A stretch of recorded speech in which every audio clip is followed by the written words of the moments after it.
You are now entering the Horror Sanctum.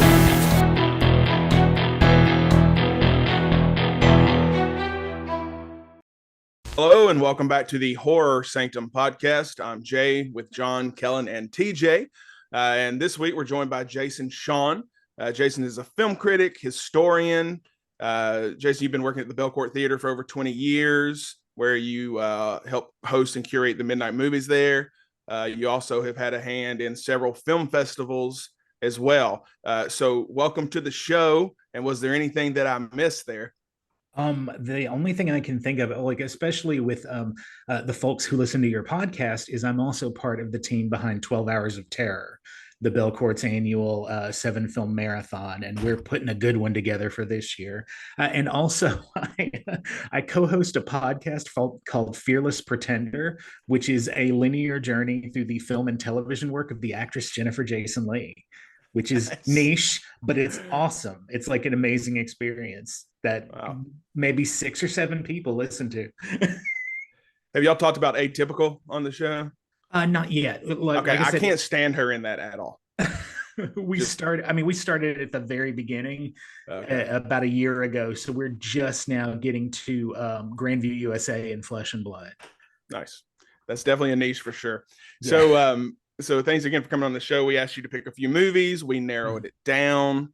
And we ended up going with 2010's Beyond the Black Rainbow, which was directed by Panos Cosmotos. I don't know if I pronounced that correct or not, who you probably know him for the Nicolas Cage movie Mandy, which I loved. I mean, it's Nicolas Cage on cocaine with a chainsaw. Sign me up, that simple. So this movie's actually been on my list for a while, so thanks for forcing my hand and making me watch it. I don't know if it ended up the way I thought it was going to, but we'll get there. So if you're unfamiliar with the film, it kind of revolves around a heavily sedated woman with ESP as she tries to escape this secluded commune where she's being held captive. It sounds strange. It was a little strange. And we'll start with TJ. I think it sounds a little stranger, if you will, it's basically the plot of Stranger Things, the first season, right? It's basically 11, except 11's like 25. And Papa's a little more annoying and creepier than, the guy from Full Metal Jacket was. And I didn't know what to expect about this. I'd only seen Mandy. And I watched Mandy. I have a very interesting experience of having watched Mandy because I rented in the Red Box. And it was the only movie I rented in the Red Box when my wife and I were staying at her aunt and uncle's cabin in the middle of nowhere, North Carolina. And it was the middle of a snowstorm in the wintertime.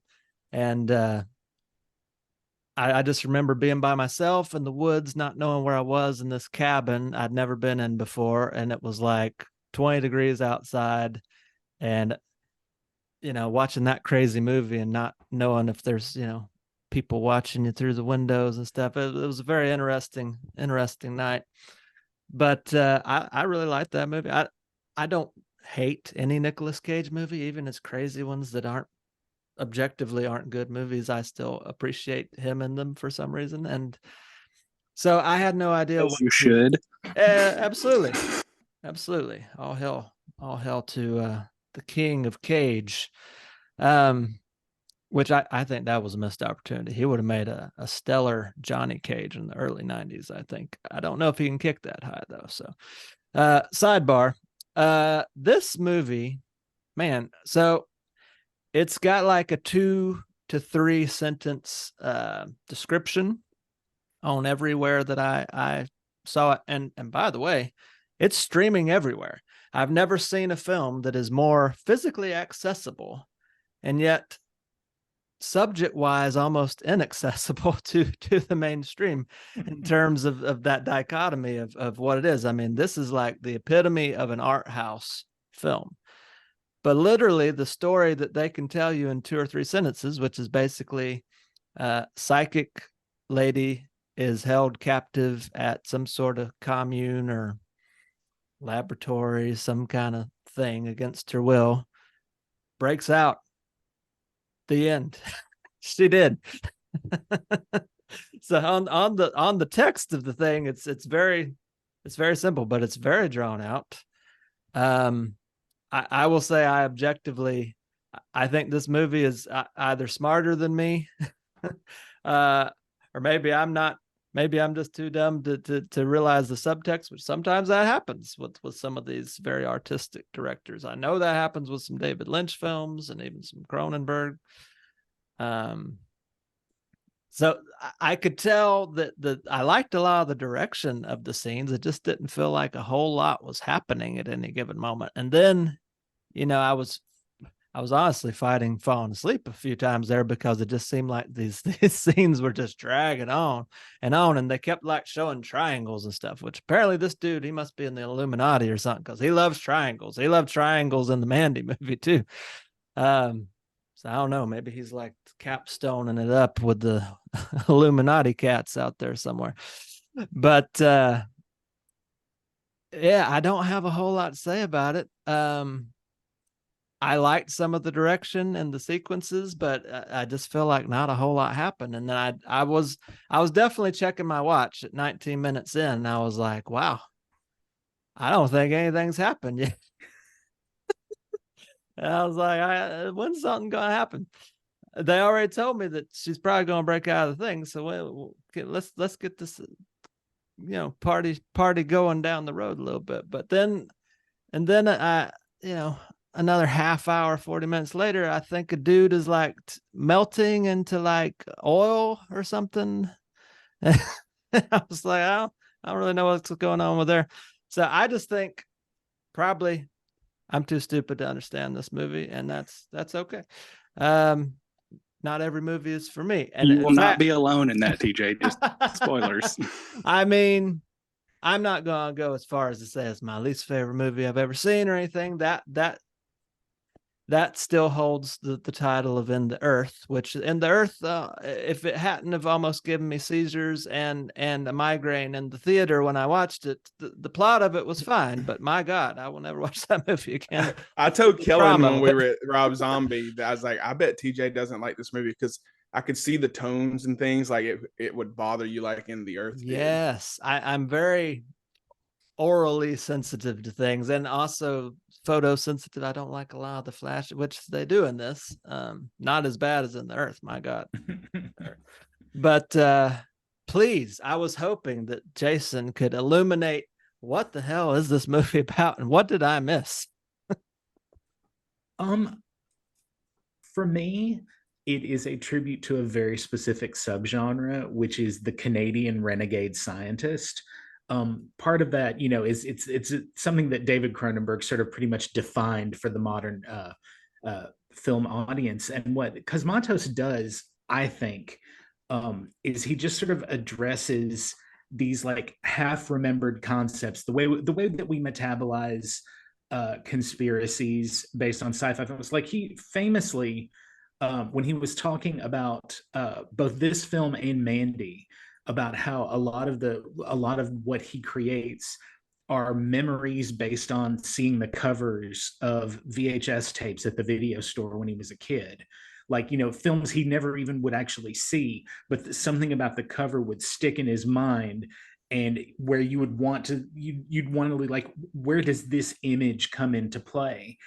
And what I love about all of his films, including The Viewing and Mandy, but specifically this one, is that it's like a museum installation of vibes, and it's all about the ideals of the 60s. Because I mean, like the inciting incident of this is the big flashback sequence during the consensual melting scene that you were talking about, TJ. Yeah, the consensual melting, yes. Yeah. Gotta have consensual melting these days.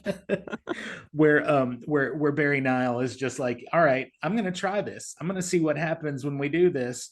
And Dr. Abori is like, yeah. And he does this, and it completely annihilates his self. And so it's the idea that, like, with benign pharmacology, as they call it, that they could find a way to improve human life through basically massive amounts of drugs and fresh flowers, which, I'm not necessarily opposed to.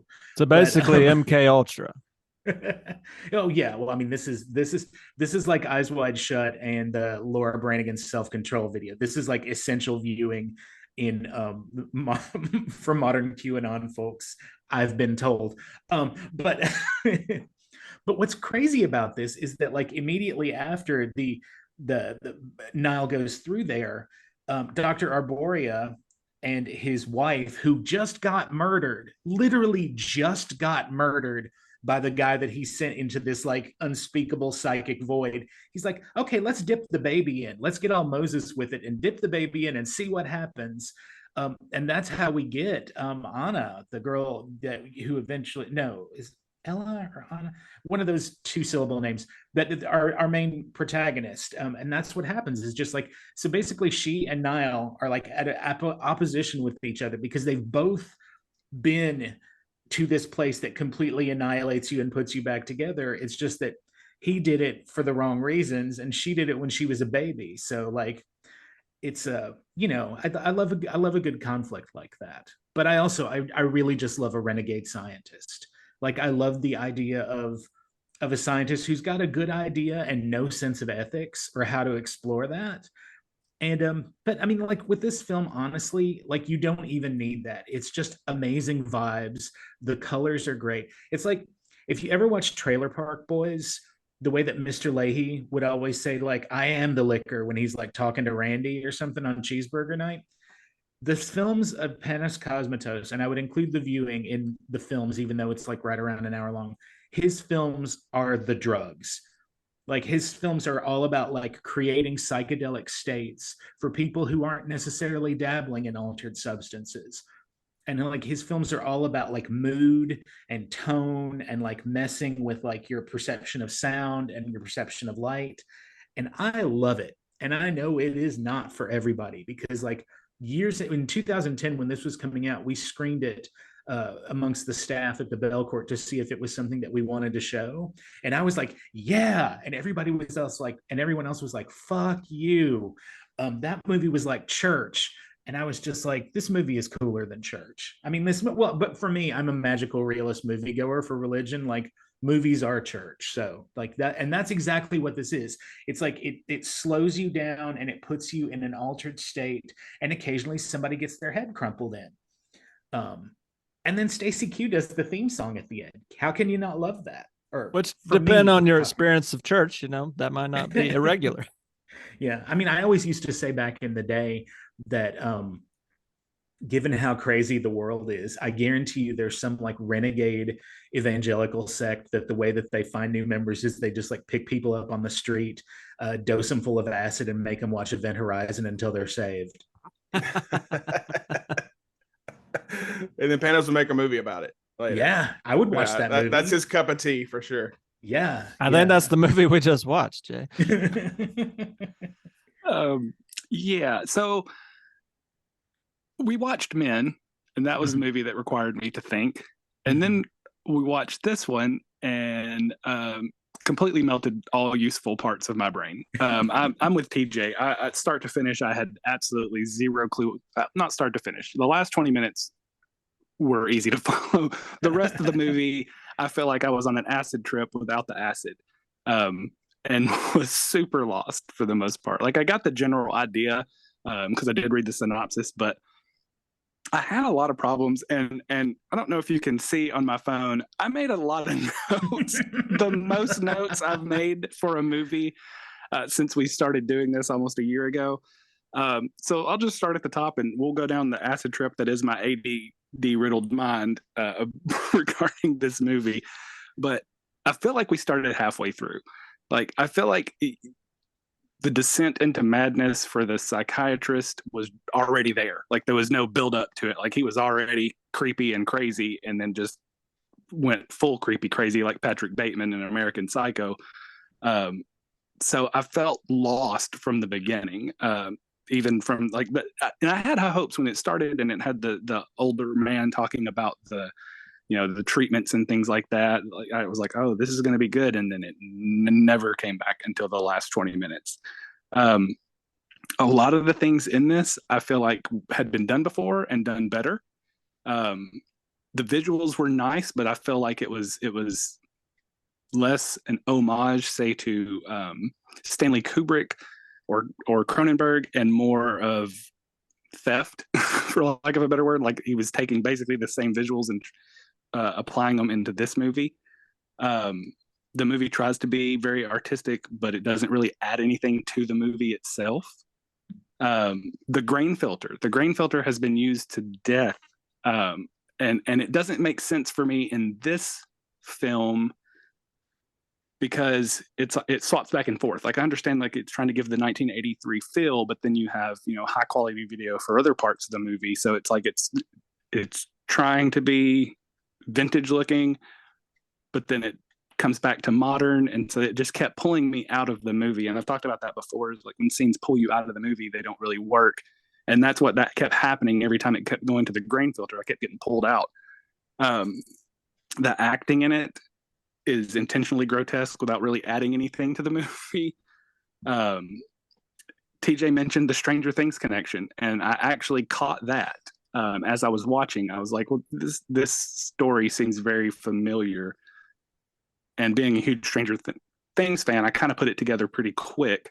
So I Googled it, and I read that both Duffer brothers were asked if they were influenced by this movie, and one outright said they had never seen it, and the other one said that he may have seen a little bit of it, but it was at no point an inspiration for Stranger Things. I'm going to call BS on that because it's almost way too close to the story of Eleven and Papa in Stranger Things, the testing on somebody that has special abilities that ends up breaking free. I mean, that's pretty much the entire plot of this movie. So I suspect they were influenced, whether they want to admit it or not. Even the music at times harkens back to the type of music that they use in Stranger Things. So I feel like it's there. Well, yeah, it was based in the 1980s too, in the same era. As that kind of, it's a John Carpenter type sound. Yeah, that electronic feel, kind of a darker tone, which really works. There's parts, and that's part of the movie that I did enjoy when there was actual soundtrack music. Had a very Pink Floyd feel, and I'm talking about early Pink Floyd. I'm talking about Mother's Milk and Saucer Full of Secrets, like early Pink Floyd. And I really kind of enjoyed that trippy kind of, weird soundtrack vibe that it had at times. They overused the sound in that movie. It was like every 2 minutes, like something would happen. Oh my God. I started thinking as it kept happening, I was like, this is like the Wilhelm scream, which anybody that's watched any movie in the past 50 years, you have heard that scream at some point in time. If you don't know what I'm talking about, get on YouTube, type in Wilhelm scream, Wilhelm. And as soon as you hear it, you'll be like, okay, I've heard that. It's been used in cartoons, horror movies, action movies, comedies. It's a stock sound effect of somebody screaming. And that's what that sound that they kept using reminded me of, because it's so overused. What was it? How'd it go again? Sounds like my stomach when I've had too much cheese. Yeah, it's a 2 a.m. after a long night of drinking in Taco Bell. All that to say, there's flashes of a good movie in here. And talking about the last 20 minutes, the last when she finally starts to break free, I feel like, okay, so I watched Mandy. I enjoyed Mandy. I think if I take Nicolas Cage out of it, I don't enjoy Mandy, because that's what this is. It's kind of the same visual feel, the same pacing, but there, like I said, there's flashes, and the last part of the movie feels like, I feel like that should have been the movie, and then the scenes that were happening earlier should have been flashbacks. I think the movie should have started with her breaking free and then flashback to her being in there, and then her trying to escape, through there, and then him coming after her as the S&M bald, psycho. Because that character felt really good. Earlier in the movie, it felt like a cheap Patrick Bateman knockoff, with just the way he acted and the way he was. So I couldn't really get into the character, but once he kind of finished his transformation, taking the wig off, putting on the outfit, and then going after her with his obsession, that part was interesting to me.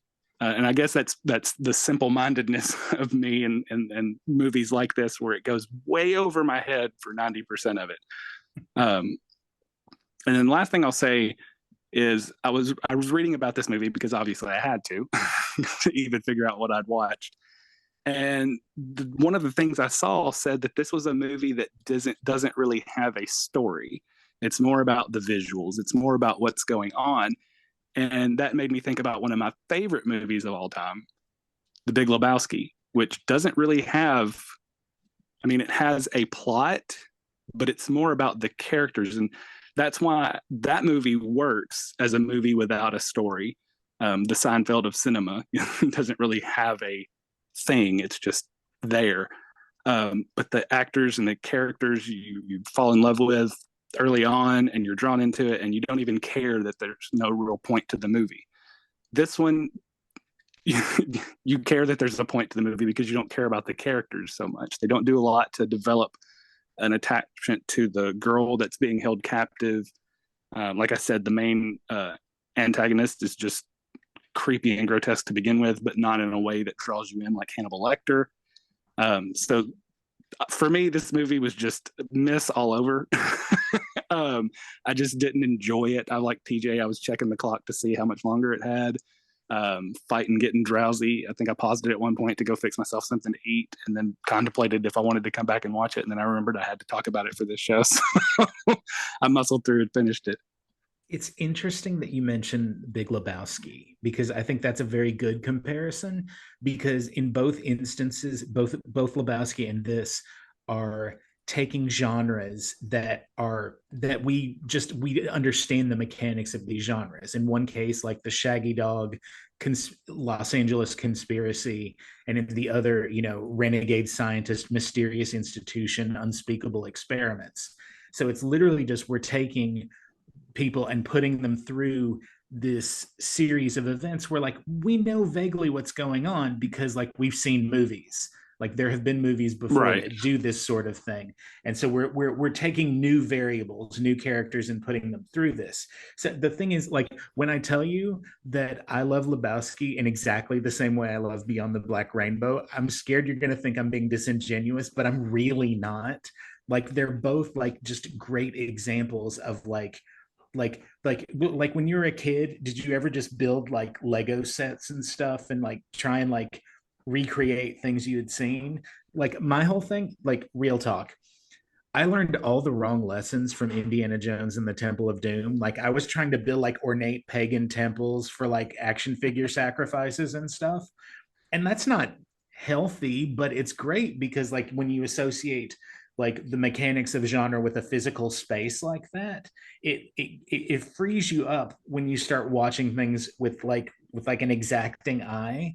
And I just love the idea of when stuff, not like scary movie or like superhero movie or those things where it's just like literal parodies of things you've seen, but when you take all these things that you've seen and the things that make up this genre and like recombine them in interesting ways. And I think they'd make a hell of a double feature.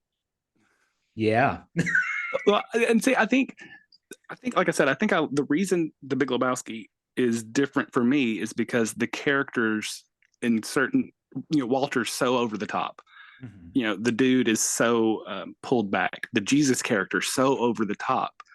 Steve Buscemi's character, whose name I can't remember right now, is so restrained. So you have these wide variances in the personalities of the characters, mm-hmm. And they're written fun, and the things that happen are absurd, but also fun. It's just like it keeps pulling you into the movie, not because like at a certain point you're not even paying attention to what's happening in the movie, you're paying attention to the characters. One of my favorite scenes in cinema history is when Walter's throwing the ashes and he's saying, his Jewish prayer, and then it pans back after he's dumped the ashes and they're just all over the dude. And he's just standing there staring, like he didn't try to move. He didn't try to wipe him. He just stood there staring until he was finished. And it's just such a funny visual because anybody else would dive out of the way or move or cough or do anything. And he just stood there and took it. This movie, I feel like it was trying to be art and forgot to be a movie. And I think that's probably my biggest problem with the whole thing. I mean, obviously, like the aesthetics are not universal and we disagree with things, but I do think Maud Lebowski is absolutely a Beyond the Black Rainbow kind of gal. Oh, absolutely. All right. Before John takes his opinion on Beyond the Black Rainbow, let's go around and give our rankings on the Big Lebowski. Is that what this turned into? I'm just kidding. Let's. I love the Big Lebowski. It's a 5 for me. It's a 5. One of my favorites of all time. It's probably like a 4.5 for me. I have a very few 5s. I love the Big Lebowski. I think it's definitely upper tier Coen Brothers. I mean, like my 2 favorites are Serious Man and Barton Fink, but I would say Lebowski's probably in the top 5 easily. That's their 2 most Jewish ones. Mm-hmm. I was joking about the rankings, but we did it. It was a 5 for me too. All right, John, Beyond the Black Rainbow. Barton Fink, great movie too, by the way. Lebowski's probably a 4.5 or 5 out of 5. It's like their best movie besides that, and Raising Arizona and No Country for Old Men are probably my top 3. Another I love Nick Blood Cage.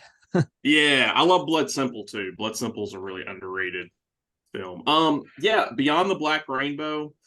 So I knew about this movie years ago when it came out. I've not seen it though. I always heard about the movie. I was kind of always told about it. They were like, yeah, it's got like an 80s vibe to it. So I think the biggest problem with this movie is that it's too long. I think this is an experiment, is an interesting idea. But I think if he had shortened it down to like 45 minutes or an hour, it probably would have been way more effective. The director, Panos Cosmotos, what's interesting is, and I'm sure, Jason, you know this, he's the son of George P. Cosmatos, right? And so George P. Cosmatos was had a reputation of being a director for hire. So when he did Tombstone, years later, it turns out that Kurt Russell actually directed Tombstone. And he just gave the credit to George at the time. Just to basically, until he passed away, he said, I'll say you directed it and I won't tell them, that I was actually the guy doing the work. And that came out later. And Cobra, which is another film that he directed, Stallone had a huge influence on that movie. And a lot of people have said he kind of directed the movie. So George always had this ability to make good films, but there's always that question of what was he actually? Was he a cameraman? Was he a visionary? What was his role? So when you have Panos Cosmatos, the unique thing there is that he is a visionary, right? Like what he's doing with this movie, whether you love it or hate it, is like he is definitely, this is his vision. This is what he wants. Everything you're seeing in this and Mandy, there's like no arguing that's 100% him. So it's kind of funny. I just think that's such an ironic thing when you have a father who's not really known as like a visionary director, and then you have a son who's just the opposite, right? It's just, I don't know. That would almost be like, to me, like Michael Bay giving birth to like Chris Nolan or something. It's 2 totally different things, right?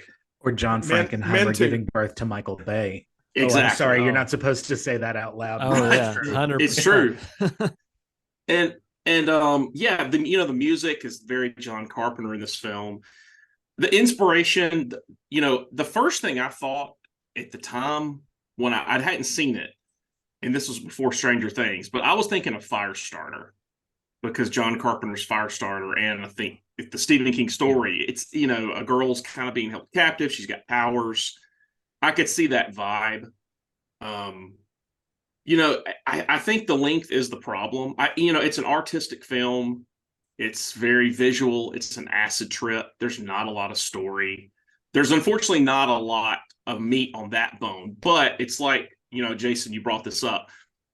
It basically is a story of like the 80s, Reagan era in the 80s. And there's so many these things mixing, it goes back to 1966 and it goes forward to 1983. And that's something that's very interesting to me with Panos, is he's got a thing for 1983. Yeah. And I don't know, It was maybe a good year. Yeah, maybe it's because it's like maybe it's Says the guy cusp. born in 83. Spoilers. I thought you were born 84. I didn't know when. That's Just turned 40, John. Do the math. honestly, I'm just unintentionally calling you old. No, but yeah. I mean, I think there's a lot of influences here.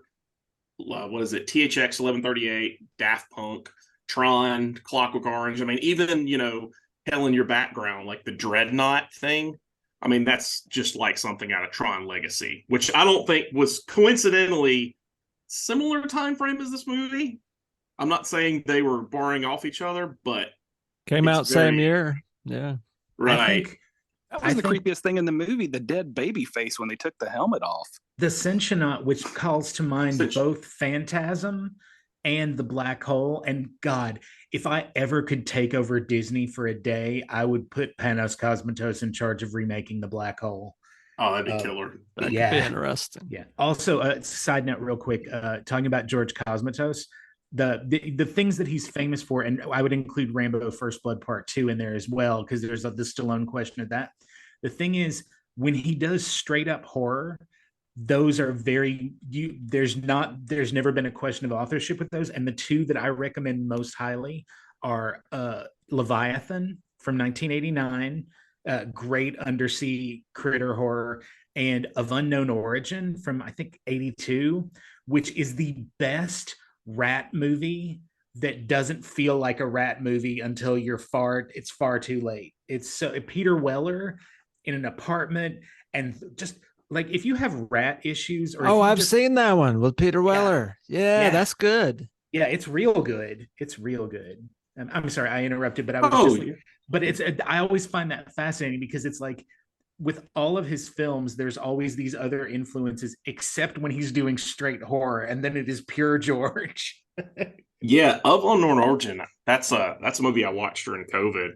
I love it, especially just there's not a lot of violence in it, and at the end of the movie, you're kind of almost like I guess this was a horror movie. Like that's what's so fascinating about it. It's like it's kind of about his mind. He's going crazy, and that I totally agree with that. The main actor, Michael Rogers, I'm so glad that no one noticed this yet. So the first thing I thought when I saw this guy, I was like, okay, so if you had a love child of Christian Bale, Arnold Vosloo from the Mummy movies, and Maynard James Keenan from Tool, if those three were in a room, that's who would come out of that, right? It's the face, the nose. I saw Christian Bale like every 10 minutes. I was like, this looks like Christian Bale's weird cousin. I definitely saw that. Wish.com Christian Bale. Mm-hmm. He also, after the big wig reveal, he also looks a lot like Dario Argento. Oh, a little bit in the face. Yeah. Yeah, he really kind of the does. nose. Yeah. And I could see why they hired the guy. He's creepy. He's not a bad actor, but he has a presence about him. And I didn't mind, like I said, the visuals, the way the film was very simplistic. There were themes of like control and obsession.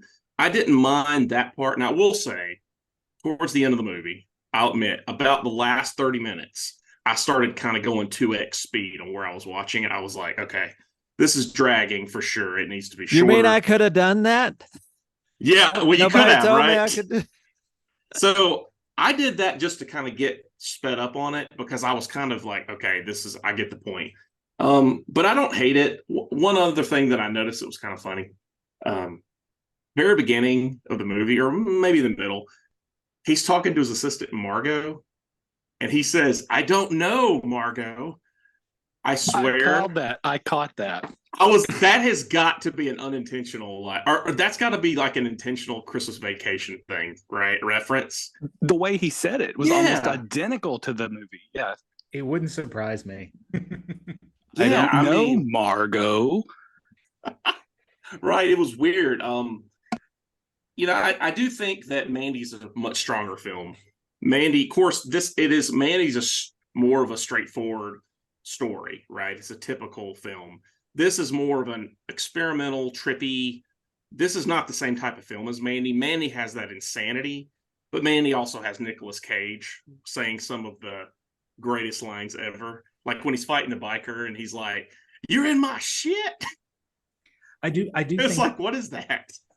I do think the adding the co-writer Andrew on for Mandy and the viewing, I do think that helps make things that are a bit more accessible. Like I love the undiluted Cosmatos, but I also like I've enjoyed everything he's done so far. Have any of y'all watched the viewing, his episode of Guillermo del Toro's Cabinet of Curiosities? Oh yeah, I've seen it. I don't remember I don't remember which one that was though. It's the one where Eric Andre smokes weed and exhales it on the alien artifact, and then everybody starts exploding. Yeah. I haven't seen it. Yeah, I've seen a few of those though. Yeah. It's fun, but it's very much like this in that like the first half is like everybody hanging out and like making sure that everyone's on the same drugs to sync up, and then Eric Andre exhales weed smoke on the alien artifact, and it gets real messy real fast. Yeah, that's probably pretty dead on, honestly. I think that this movie, it's not something that I don't think probably many of us would watch again in this conversation. Jason, you probably would, but I'm dying to see this like properly projected in theater, because he shot it on 35 and there are like a magnet, there are 35 millimeter prints. It's never shown theatrically in Nashville, and I want to remedy that. So is that real grain or digitally added post-production? That's real grain. That's real grain. It did have that authentic look to it. Mandy and the viewing are digital that use grain texture, the Texturetron or whatever it's called. Yeah. But yeah, no, this one was actually shot on 35. Yeah. Wow. Yeah, he actually used the residuals from Tombstone to help finance this movie, which that blew my mind. The one thing, this is a movie, you guys were just talking about this.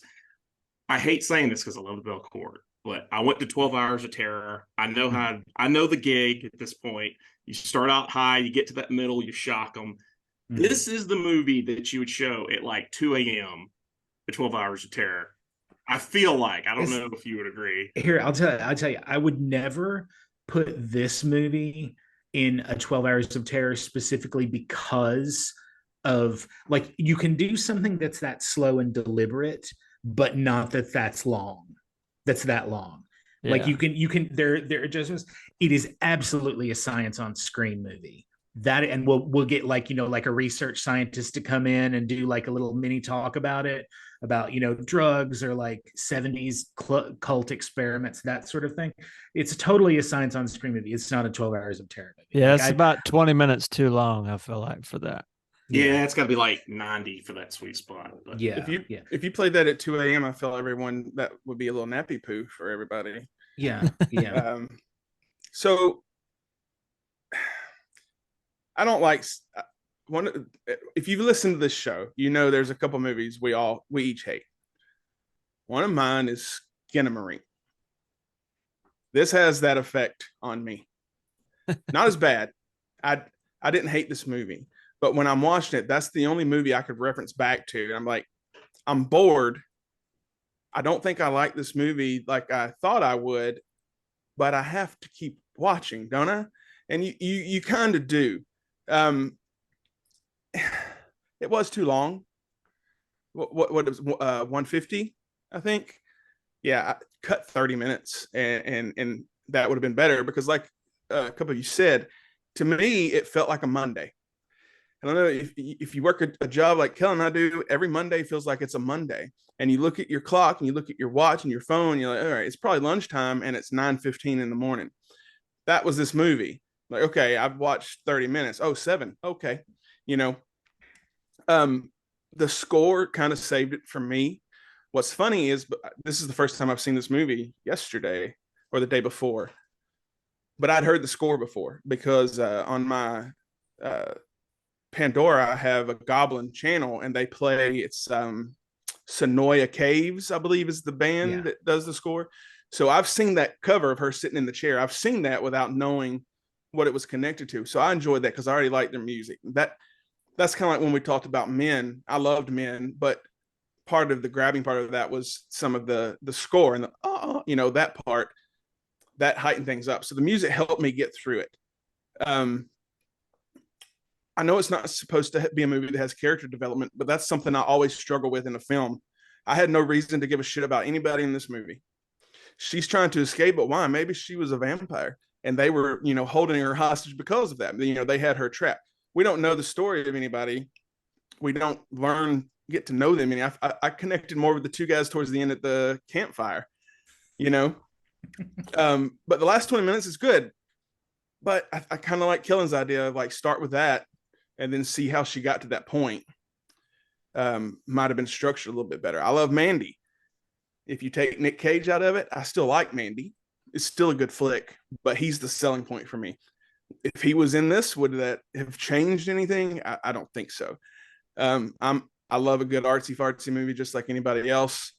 I didn't hate this one. The cinematography, the directing, they were beautiful.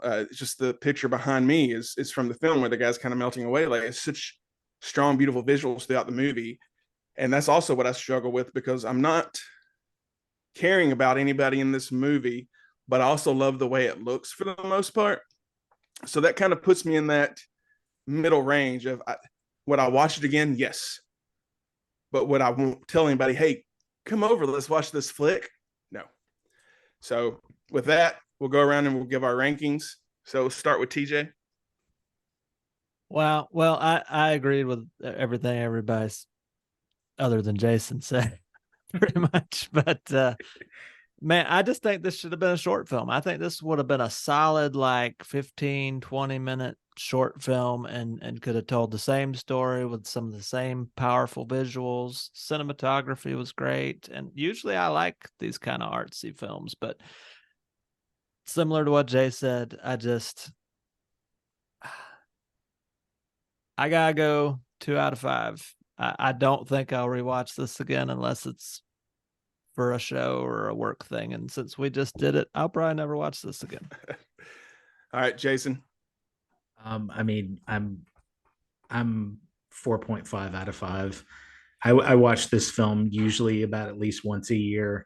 And like I said, I hope to eventually get to see a print of it in a theater, because it's just, like I said, it is absolutely like church. Like for me, it's just a contemplative state, and it's colorful and moody, and it just vibes in exactly the right way. Yeah, I think I like the movie better than I like church. Kellen? I just want to correct myself from earlier. I said Pink Floyd album. The name of the album's Atom Heart Mother. So in case anybody heard me call it Mother's Milk, it has a cow on the cover. You don't have to send your angry emails. It has a cow on the cover, and it always makes me think of the Red Hot Chili Peppers album just because cow milk. I don't know. But yeah. Oh God, I'm just going to go ahead and give it a 1 because it was just so bad for me. I mean, everybody has different tastes. Everybody takes different things for movies. There's obviously going to be movies that I would rank high that other people are going to hate. So yeah, 1. 1, man. All right, John. Damn, 1. This and Men, Men I probably would watch again at some point. I think the problem with that one, that's another episode. But for this one, I don't know how many times I'd rewatch it. I probably would give it another shot again, but I would watch the dialogue and then 2x the rest of it, right? Because I could get the same vibe for what they're doing. As a film, though, it's not perfect. I think the length is the problem, but I also understand that he wanted to do more than a short film. So it's kind of it's a tricky thing. I would say 3 out of 5. It's good. I think for what it is interesting. It doesn't hold a candle to Mandy, though. And this is kind of like, it's not the same thing, but it's definitely a Ken Russell vibe too, a modern version of that. So you like this one more than Men, John? I would say yes. On the merit of the rating, yes. But I think the biggest thing is Men should have been a graphic novel. This should have been 30 minutes shorter. That's yeah. Can I just say one thing about Men? The press screening for that movie, like in that that last sequence where you get a triple extra, I was just like, I was feeling it up until that point, but like when that happened, I was just like, I mean, it was amazing. And you could have heard a fucking pin drop in that auditorium. Like, I'm looking around at like the rest of the press corps, and I'm just like, these are ostensibly these are people who are not shocked by anything, and they were shocked. Did anyone leave? And the theater I was Yes. in, it wasn't a press theater, but half the people in the theater left during that sequence. It was I was just like, I mean, because like I think Annihilation is a Stone masterpiece, and like I like Men quite a bit, but I was just like up until that point, I was just like, I wish this would wow me in the way that Annihilation, and then that happened, and I was just like, well, shit. Yeah, give me 9 butthole bursts and I'm good to go home. It's one of the biggest left turns I've ever seen in a movie, to not have anything leading up to that and then just bam in your face. Literally in your face. My mom made me leave the Nutty Professor in theaters one time because language. I've never, but I gave it a 2.5, and I split down the middle because, again, like I'm torn between like respect and just watchability, and it's a tricky place to be in. So I gave it a 2.5, averages out to 2.6, where I'm bumped up to a 3. So Beyond the Black Rainbow, 3. All right, that's going to do it for this episode. Be sure to subscribe to our YouTube channel and to wherever you're listening to this podcast now. Follow us on Instagram. Join. I rebranded the church. I don't know how many of you guys noticed that, but it's just the Horror Sanctum now. So I took the church out. We got the church out of the state. So go follow us over there. And I made a playlist on Amazon Music. So if you have Amazon Music, just search the Horror Sanctum podcast playlist, and you can hear songs from the scores and soundtracks of the movies we've talked about and some of the guests. And Jason, thank you so much for taking some time with us and educating us on one of your favorite movies. Absolutely, anytime. I had a blast. Awesome. Would love to have you back. All right, so that's going to be it for this episode. I'm Jay with Jason, John, Kellen, and TJ. And until next time, Keep it spooky.